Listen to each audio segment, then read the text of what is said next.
Bună ziua! Astăzi vă arăt cum să facem un șemine. Nu este foarte greu. Trebuie pe unul și pe altul cum să-l fac, o grămadă de bani trebuie. Așa că m-am apucat singur și am început să-l fac. Am cumpărat materialele, l-am făcut, am pus grese pe el. Nu mi-a plăcut, dau gresea jos, îl lăs simplu. Aici deja am dat gresea jos de pe el, că s-a încălzat foarte tare. Trebuie să pun grilele de aerisire, trebuie să punem și grilele, clapeta aia care închide să meargă fumul sus. Mai tot sărea, i-am lăsat și la ea loc. Trebuie să cumpăr materialele,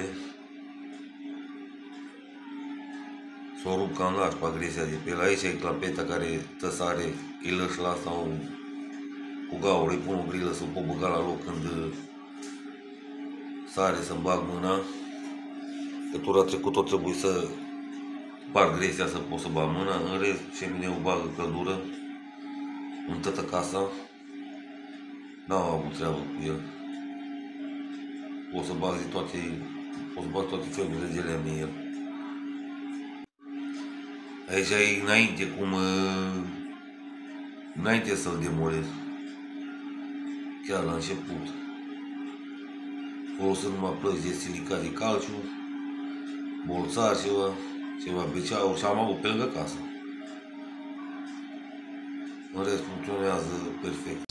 Aici pe terasă am pus materialele pentru sinisat. Unghile de prima mână mirgăluim așa mai finut, să nu mai dăm scudia la alt, să nu se cămba mult. Plăcile de silicat destul de scumpe. Un adeziv flexibil și asta e destul de scump. Plăsile le mai prindem cu goșul un pic, frumos. Ne apucăm de treabă. Mizerie și pe terasă, că te cuprinde aproape că înconjurăm casa. Găleți și aici, CT-uri flexibile. Se urmează dântul lavabilă, frumos. Mizerie, morsă. Trebuie să aveți de toate pregătite. Pendulare, teritoare. Da, încet, ia să nu avem treabă. Mă mai ajută și nevasta. Revin cu următoarele. Pregătim terenul, dăm cu amosă, îl curățăm să fie la fel, frumos, să nu aibă zgrumturi pe el. Reparăm găurile, lăsăm vreo 2 ore să usuceam borsa, frumos, pe care ne apucăm să dăm cu silicat de calciu. Pe unul a căzut amosă și nu avem nevoie să lipim de nimic, pe jos, de exemplu, spălăm, că rămâne pătat. Revin iar cu filmarea, așa arată casa după ce a pus de construcții, șemineul capătă forme, mizerii, găleți cu mortar, mașini. Mai am de pus pe partea asta altă, fața e gata.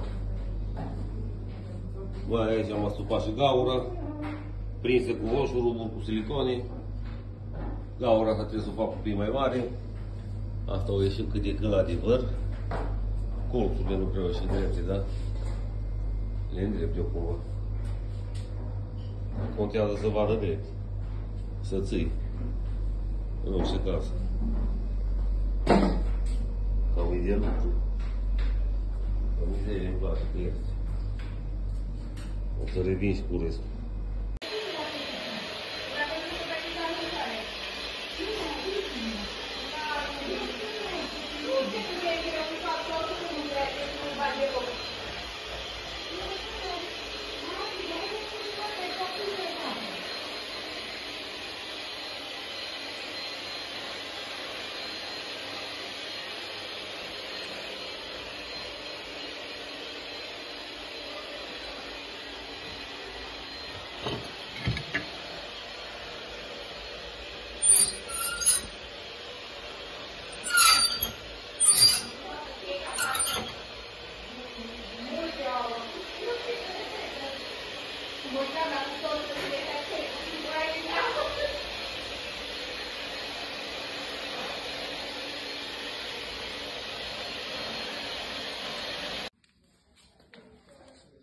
Astăzi facem o probă, să vedem grilele cum se comportă.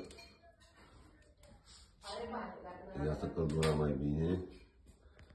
Aici am lăsat să reglez, să pot pune tija la locul mai sare la capeta aia de fum. Frumos a ieșit. Aici are rezolvat cu gaura.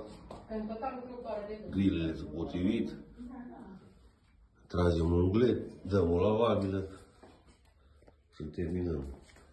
Focul funcționează bine, pe jos mai trebuie să maschez cumva, mai lipesc niște faianță, frumos tot, lăsați pasul de dilatație, de jur împrejur.